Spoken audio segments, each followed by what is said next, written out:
Energy gels, you got to deal with the plastic. Orange Boost is basically 2 bananas here for probably $5. Fruit. Now, what are you going to do now? The fruit, you got no plastic to throw away. The gels are emergency only. Go with fruit, dates are good. This person didn't have enough energy to put this in the bin, so I'll help him with that. Cliff and Torque make vegan gels. Gels replicate the perfect glucose-fructose ratios found naturally in fruits.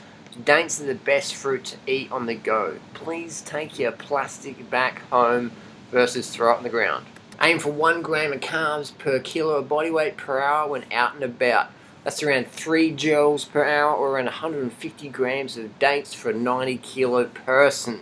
This will keep you burning the most fat daily. You want to always avoid ketosis. Never ever become ketogenic when you're walking or cycling or running. Ever. It's the worst thing for your immune system, and it gives you a slow metabolism.